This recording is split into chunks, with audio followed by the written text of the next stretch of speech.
पूर्वी नवलपरासीको हुप्सेकोट झाँतेको पहाडको खोज र जङ्गलमा व्यावसायिक रूपमा कालिज फर्म सञ्चालन गरेर गाउँको पहिचान बदल्न लागि परेका छन् काउसतीका दुई युवा।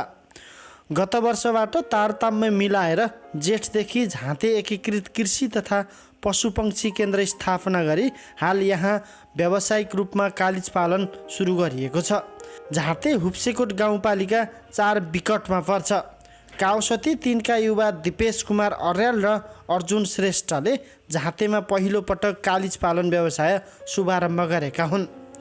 काउसती नगरपालिका 4 हसौराबाट झन्डै 5 किलोमिटरको दूरीमा रहेको कालिज फर्म जङ्गलको बिचमा पर्छ। फर्मको तलपट्टि कलकल बगेको हसौरा खोला, पूर्वतर्फ शङ्खदेव गाउँ, माथि झाँते र सिरानमा झगडिया गाउँ तथा पश्चिमपट्टि जुके पानी रहेको छ। हिजो जङ्गली कुचो काट्ने ठाउँलाई आज कालिज पालनले छुट्टै पहिचान दिन तम्सेका छन् काउसतीका युवा। झाँतेमा 25 लाखको लगानीमा कालिज फर्म सुरुवात गरिएको दिपेश कुमार अर्यालले बताए। कालिजका लागि उपयुक्त हावापानी र प्राकृतिक वासस्थान रहेकोले करिब 2 बिघा जग्गामा फर्म सञ्चालन गरिएको अर्यालको भनाइ छ। फर्ममा रिङनेक प्रजातिको करिब 150 कालिज रहेका छन्। आगामी 2 महिनामा सबै भाले कालिज बिक्रीयोग्य हुन्छन्। पोथीलाई अन्डा उत्पादनको लागि पाल्ने र ह्याचिङ गरेर फर्ममा चल्लो उत्पादन गर्ने योजना रहेको अर्जुन श्रेष्ठले बताए। कालिजको बजार मूल्य प्रति गोटा 3000 देखि 3500 सम्म पर्छ। नेपालमा पोक्रास, लुइचे, मुनाल, चिलिमे, डाँफे, चिर, कालिज र मयूर गरी 8 प्रजातिको कालिज पाइन्छ। कालिजलाई सबैले वन कुखुराको रूपमा चिन्ने गरेका छन्। यसको मासु निकै पोसिलो र तागतिलो हुन्छ।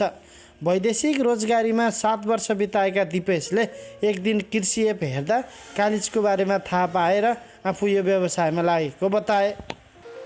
यो फर्म चाहिँ नि सुरु गर्ने चाहिँ नि यो सोच यी दुईटा मेरो छोरा र अर्जुन बाबुले चाहिँ नि अब कताबाट सिके, यो फेसबुकबाट, मोबाइलबाट चाहिँ युट्युबबाट पत्ता लगाए, कताबाट लगाए। त्यसपछि त्यही गर्ने सोचमा जाँदै गर्दाखेरि प्रोसेसमै थियो। त्यसपछि गर्ने भन्दा भन्दै चैत्र 11 गतिबाट त लकडाउन सुरु भयो। अनि त्यति बेला पनि लकडाउन सुरु भए पनि हामी यो भवन निर्माण गर्ने, अन्य पूर्वाधारहरू तयार गर्ने क्रममा लागिरह्यौँ। र पछि गएर तपाईँको जेठको 15 गते हामीले चल्ला ल्यायौँ।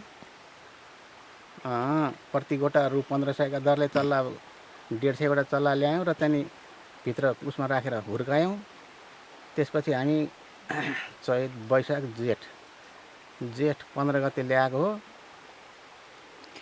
तपाईहरु यसको चल्लालाई चाहिँ प्रति गोटा 1500 पर्यो।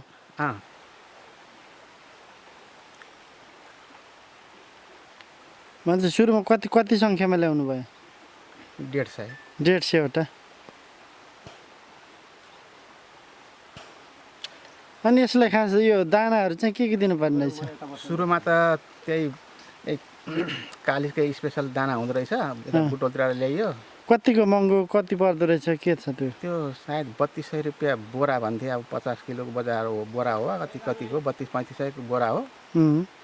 अनि त्यसपछि सुरुमा त्यही खुवाइयो। पछि चाहिँ नि अलि ठुलो भएपछि त मकै खाने, बिहान मकै दिने, दिउँसो मकै दिने, साँझ फेरि अर्को दाना दिने, मसिनो दाना दिने गरी आजसम्म लगभग 5 महिनाका भए।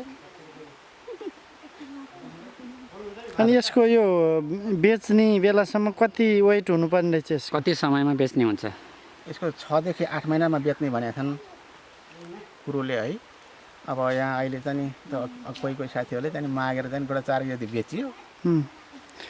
अन्य चाहिँ बेचिया छैन, बेला पनि भएको छैन कि। अहिले 1200-1300 ग्रामभन्दा बढी भएको छैन। अन्त यो लास्टमा गएर यो 8-9 महिना पछि त 1800-2 किलोसम्म हुने। अनि चल्लालाई त महँगो पर्यो, महँगो भएन र 1500 रुपियाँ गोटाको हिसाबले यो त एकदम महँगो भयो त होइन र? भयो कि भए पनि खै अब अपनी बाबुहरूले चाहिँ चाहना गरे, ल्याए। कतिवटा चल्ला ल्याउनु भएको सुरुमा? 150 वटा चल्ला। कहाँबाट ल्याउनु भयो? पोखराबाट। ए, कति 1500 को दरले किन्नुभयो? र हामीसँग अहिले भएको भनेको यो रिङनेक प्रजाति। रिङनेट प्रजातिको? रिङनेट होइन, रिङनेक। ए रिङ नेक रिङ नेक नेक अनि अरू यो दाना लगायत यसले अरू के खाँदो रहेछ अरू त भित्रको त झारपातै हो या अरू के घाँसहरू खान्छ यसले भन्ने कुरा यो सबै कुरा ज्ञान हजुरलाई के छ होला त्यसो अब अहिले त भर तत्कालै चाहिँ त्यो के हो हामीले चाहिँ जङ्गलबाट पारिबाट चाहिँ त्यो के आलु घाँस भन्ने रहेछ त्यो लामो त लहरा अँ, अनि त्यो घाँस चाहिँ ल्याएर यसो झुन्डाइदिनु गर्छन् यसो दुई चारवटा जुरुप जम्मा हुन्छन् खान्छन् त्यसैमा भुल्छन् एकछिन